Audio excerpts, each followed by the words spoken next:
Hello everybody, welcome to KPIS Delhi's CARE initiative, Current Affairs through Reverse Engineering. These are the articles that we'll be seeing today.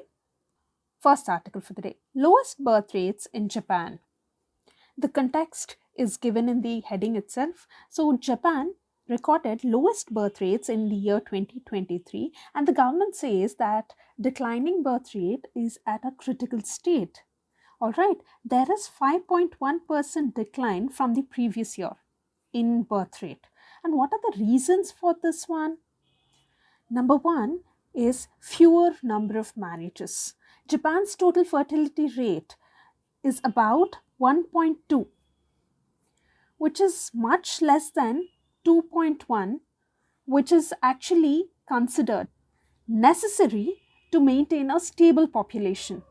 Alright, so this is the first reason. The second reason is number of people are choosing careers instead of building a family. And third one, shrinking employment opportunities. In 1960, around 97% of men between the age of 25 to 29 were employed in Japan. But in 2010, this number has dropped to around 86%. Alright, and fourth one is the corporate culture. Corporate cultures may be incompatible with both the parents working and especially women. Alright, and fifth one is the rising costs. Japan's high cost of living and limited space has led to lack of childcare. Alright, and sixth one, which may also be considered as a reason in some pockets of Japan, is gender discrimination. Because traditional expectations are that the women assume the caretaker role in the family and should also contribute to that one, which is not happening because many people are choosing careers over building a family. All right. These are some reasons, and now we'll get into the statistics. Some stats. Okay. The Japan's birth rate is estimated to be 6.6 births per 1,000 people in 2023. All right, and as I also said, the birth rate decline as compared to previous year is 5.1%. Okay, and on an average, Japanese women have 1.26 children, which is much lower than the required replacement rate, that is 2.1. What are the other countries that are facing this problem of low birth rate along with Japan? The other one is South Korea. Now, China, because of its 4-to-1 policy, also called as one-child policy. Now, what is this 4-to-1? 4 grandparents, 2 parents will become one child. Okay, so if you're taking the lineage, 4 grandparents, 2 parents and 1 child. Okay, because of this, these countries are suffering with low birth rates. And you also have to understand one term here, that is demographic transition. Okay, E.G. Dolan defines demographic transition as the population cycle that begins with decrease in the death rate and continues with a period of rapid population growth. Okay, because there is decrease in death rate, you know what happens to the population? The population will increase. Okay, and it continues with a period of rapid population growth will be high and it ends up with the decrease in birth rate. All right, that is what is happening in these countries, right? See, Japan had 6.6 births per 1,000 people, right? What is India seen here? It is 16.9 or approximately 17. All right. With reference to birth rate, which of the following statements is are correct? Health facilities helps in reducing the birth rate? Yes, this is correct, right? Because you have good amount of access to health facilities, then unwanted pregnancies can be terminated and precautions also can be taken, right? So this is correct. Low literacy rate is directly related to low birth rate? Absolutely not. See, in poor households or slums, you see that each woman would have n number of children, approximately 4 to 5. So this is wrong. So A, 1 only is the answer. In the context of any country, which one of the following would be considered as part of its social capital? Now, what is social capital? It refers to the networks, norms, and social trust that facilitate action and cooperation for mutual benefit. All right. Proportion of literates? No. Stock of its buildings, the infrastructure? No. The size of population in the working? No. The level of mutual trust and harmony in the society? D is the answer. All right. Intellectual Property Index 2024. Whenever you're reading about an index, the first things you have to concentrate is who gives the index, and second one, what is India's position, and what are the things that this particular index looks into. All right. Now, who gives this Intellectual Property Index? It is given by US Chamber of Commerce. All right. And this is the 12th edition of the International IP Index. Yeah. And what is the rank of India? India is ranked at 42 out of 55 countries with an overall score of 38.64. And what are the top 10 countries, or say top 10 countries are US, UK, France, Germany, Sweden, Japan, Netherlands, Ireland, Spain, and Switzerland. Okay, just remember that India is not in the top 10. It is ranked 42nd out of 55. All right, and what are the top 3 countries? US, UK, and France. Usually, you assume that Scandinavian countries will be first, right? In any index, it's not so. In Human Development Index and such other indices, Scandinavian countries would top. But here, it is US, UK, followed by France. All right. And what are the aspects that this particular index is looking into? This is looking into 50 unique indicators and 9 categories of protection. All right. And what are those 9 categories? Patents, copyrights, trademarks, design rights, trade secrets, commercialization of IP assets, enforcement, okay, systematic efficiency, and membership and ratification of international treaties. And what is the relation between India and intellectual property rights? See, India, we all know that India is a member of World Trade Organization and it is committed to the agreement on trade related aspects of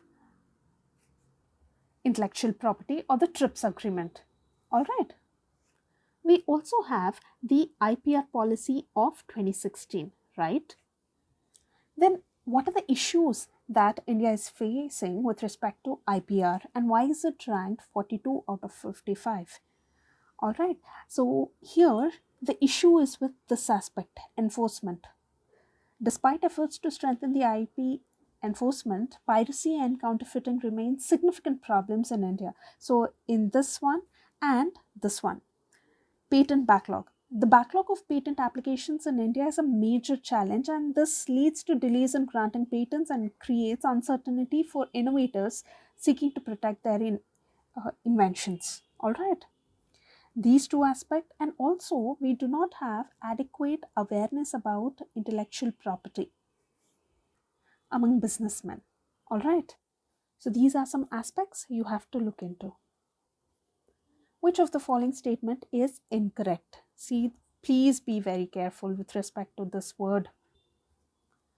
Regarding the International Intellectual Property Index 2024, India is ranked in the top 10 in the index. This is wrong because we've seen that US followed by UK, then France, right? And India is 42 on ranked 42 out of 55 countries, right? So this is wrong. They're asking incorrect, right? So one should be there in your options, which means B and C are gone. Yeah, now the United States emerged at the top of the list. Yes, this is correct, which means 2 shouldn't be there in your options. D is also gone. A is the answer. Okay, because he's asking incorrect. Yeah, so only one statement. The first one is wrong. With reference to the National Intellectual Property Rights Policy, consider the following statements. See, the policy I've just mentioned, right? the 2016 policy. That's why the question was given in 2017. All right.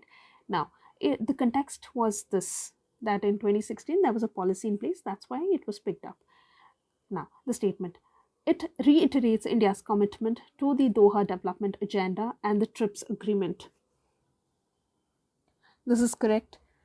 Department of Industrial Policy and Promotion is the nodal agency for regulating intellectual property rights in India. This is also correct because Department of Industrial Policy and Promotion is under Ministry of Commerce and Industry, and it is the nodal government agency with responsibility to formulate and implement growth strategies for industrial sector and also for regulating the intellectual property rights in India. All right, so both the statements are right. India's first green hydrogen fuel cell vessel. What is the context of this article? The context is that India has launched its first indigenous green hydrogen fuel cell inland waterway vessel in Thoothukudi in Tamil Nadu on 28th of February 2024. This place is also important. All right, and it is indigenous. All right, this is the context. Now, who developed this one? It was manufactured by Cochin Shipyard Limited or CSL under the Harith Nauka initiative. What is this Harith? It's green. Nauka is the ship. All right. So, prelims facts done. Now, what is green hydrogen? Green hydrogen is produced through electrolysis of water using electricity from renewable energy sources, resulting in zero greenhouse gas emissions.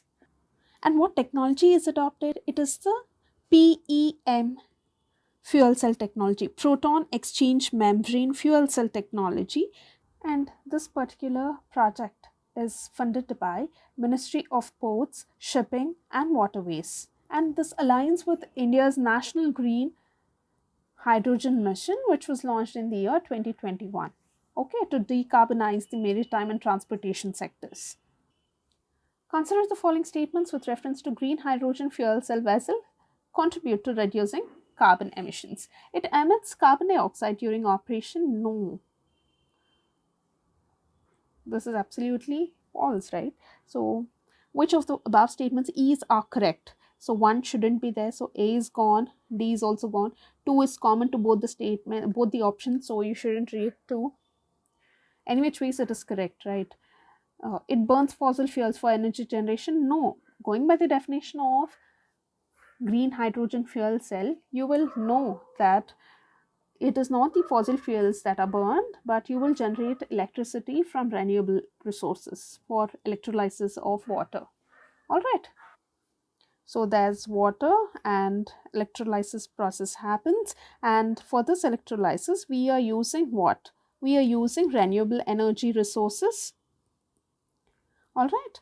And because we are using renewable energy resources for the process of electrolysis of water to produce hydrogen, this is called green hydrogen. All right. So, third statement is wrong. So, B is the answer.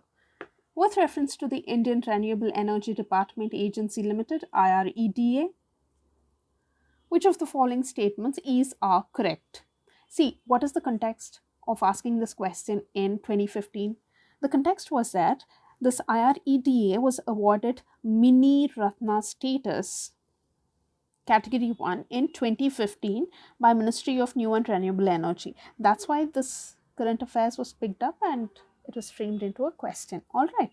Now, statement 1. It is a public limited government company. Yes, this is correct. It was established in the year 1987. All right. It is a non-banking financial company. This is also correct. See, it promotes, develops and extends financial assistance for renewable energy and energy efficiency conservation projects. And this was in place in the year 1987 under Companies Act of 1956. All right. So, both the statements are right. age of admission to class in Kerala. So what is the context of this article? The context is that the Kerala minister affirmed that the age of admission to class 1 in Kerala will remain at 5 years. Okay, addressing concerns regarding a potential change to 6 years. This is not the case. It will be 5 years in Kerala. So why are we reading it? Because see, the center, the Union Ministry of Education, had previously urged states and union territories to set 6 years as the minimum age for admission into class 1. Okay, and this is aligning with the national education policy. All right, so Kerala says no, we are not going to abide by this. We are going by 5 years, which was the previous age that the state followed. All right, see here in the RTE, Right to Education Act, also there's a stipulation for education for children from the age of 6 years to 14 years. All right, so this is the minimum age. So this is the context, and this is about RTE, the age limit. All right, now we'll see some basics about NEP. See, previously the children in the age group of 3 to 6 years were not covered within the 10+2 structure of formal schooling. All right, but after NEP's arrival, there is a clear-cut pedagogical structure, that is 5 plus 3 plus 3 plus 4. Now what is this 5? 5 refers to the age groups 3 to 8. All right, and this is the foundational stage. Now this 3 refers to age groups 8 to 11 years, and this is preparatory stage. And this 3 years refers to 11 to 14 years of age, and this is middle age. And 14 to 18 years is the last one. 14 to 18 years is the secondary stage. All right, foundational stage, preparatory stage, middle age, and secondary. 5 plus 3 plus 3 plus 4, this is the pedagogical structure, and these are the years. Clear? As I told you, previously this 3 to 6 years of age group was not included in the formal schooling. However, in the NEP, it is mentioned 3 to 8 years is, these years are considered in the foundational stage. Okay, so 3 to 8 years mein to 3 to 6 years are also getting covered now. Okay, so this is what I had to say about this one. Now what is the scene in the other countries? The countries in East Asia and Europe,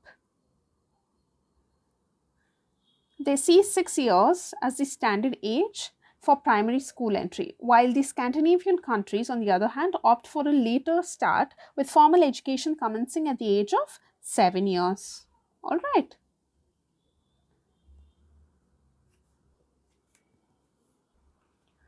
Consider the following statements. Right to Education Act ensures education coverage from 6 to 14 years. This part of the statement is right, aligning with the foundational years targeted by the new education policy. Now, what are the foundational years? As I mentioned, in the pedagogical structure, it is 5 plus 3 plus 3 plus 4, and this 5 refers to the age group of 3 to 8 years, and this is the foundational age group, right? So, in 3 to 6 years, 3 to 8 years, 6 years is also there, right? So let us read the statement again. Right to Education Act ensures education coverage from 6 years to 14 years, aligning with the foundational years targeted by new education policy. This is correct, right? So the first statement is right. The second statement, prior to NEP 2020, children aged 3 to 6 years were included in the formal schooling structure of 10+2. No, we have seen, right, 3 to 6 years was neglected. Now in this particular structure, 3 to 6 years are also included, right? So this is wrong. A is the answer. Which of the following statements are correct, right? So A is the answer. Which of the following provisions of the Constitution does India have a bearing on education? Now you should understand one thing, that this word means, bearing means to have an influence on. All right. So which of the following provisions have a influence on education, right? Now, DPSPs, yes, we all know that Article 45 says that the state shall have the endeavor to provide free and compulsory education for children up to the age of 14 years. So, first statement is right.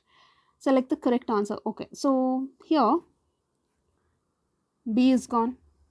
Now 2 is common to all the options, so do not read 2. Now come to the third one. See, fifth schedule, if you do not know if it has references or not, or if it is having a bearing on education or not, just come to this sixth schedule, that is option fourth. See, sixth schedule, administration of tribal areas in Assam, Meghalaya, Tripura and Mizoram, right? And in this particular sixth schedule, there are district councils, and these district councils can establish, construct or manage primary schools, right? So fourth one, sixth schedule is right. When that is right, C is gone, A is gone, D is the answer. Seventh schedule, so yes, it will be there because union, state and concurrent list, right? In those lists, there is a mention of education. So 1, 2, 3, 4 and 5. Rajya Sabha elections and news. So this is the context. The heading itself is giving you the context. We need to know some basics about Rajya Sabha and the process of election, right? So Rajya Sabha is a permanent house and it cannot be dissolved. Okay. And to ensure continuity, 1/3 of its members retire every second year, and it's under Article 83, Clause 1 of the Constitution. And biennial elections are held to fill these vacancies. All right, and term of member of Rajya Sabha is 6 years. And coming to the polling procedure, the Rajya Sabha MPs are elected by MLAs through indirect election. All right. See, Article 80, Clause 4 of the Indian Constitution provides that members shall be elected by the elected members of the state assemblies through a system of proportional representation by means of single transferable vote. All right. And fourth schedule of the Constitution provides for allocation of seats in Rajya Sabha to the states and union territories on the basis of population of each state. All right. See, Rajya Sabha has some special powers, all right, such as to create additional all India services under Article 312, the power to transfer a subject from a state list to union list for a specific period, that is under Article 249, and to endorse emergency under Article 352 for a limited period when the Lok Sabha remains dissolved. All right, so these are some special powers. Consider the following statements with reference to Rajya Sabha's special power. In certain situations, the upper house holds the power to approve a state of emergency under 352 for a limited period. This is correct, especially when the Lok Sabha is dissolved. Rajya Sabha can do this. All right. So first one is correct. Which of the above statements are incorrect? See, be very careful with this one. So when they're asking incorrect, this one shouldn't be there in the answer, right?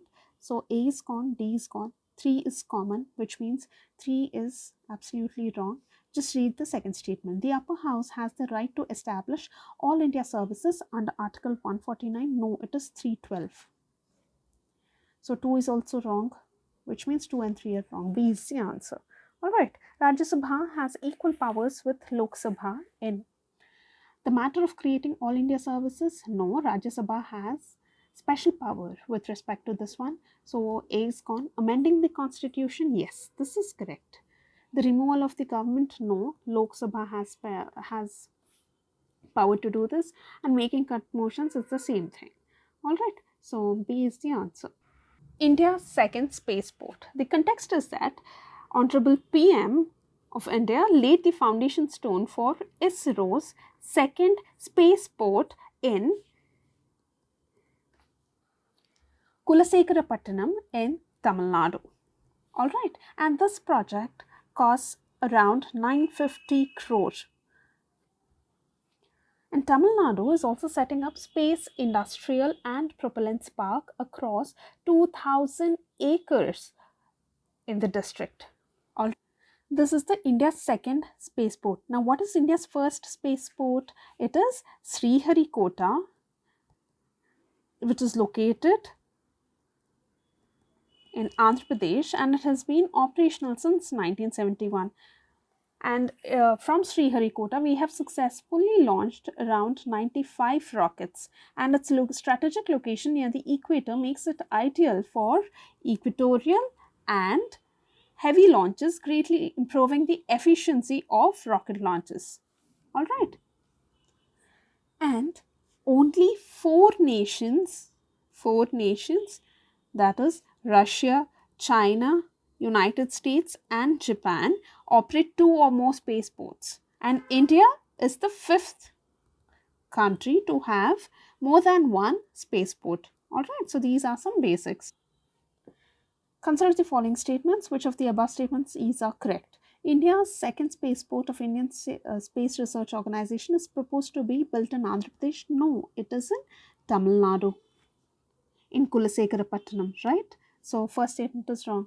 Sriharikota's strategic location near the equator makes it ideal for equatorial and heavy launches. This is right. So, B is the answer. What is the purpose of evolved laser interferometer space antenna ELISA or ELISA project? Some people call it as ELISA, some people call it as ELISA. All right. So, ELISA is a project of European Space Agency, and what is its primary purpose? It is to detect and accurately measure gravitational waves. All right. Now, to detect neutrinos, no. To detect gravitational waves, yes. B is the answer. And along with detection of gravitational waves, it will also measure the signals of thousands of binary star systems in the Milky Way. All right. So, yeah. This is it for today. All the best.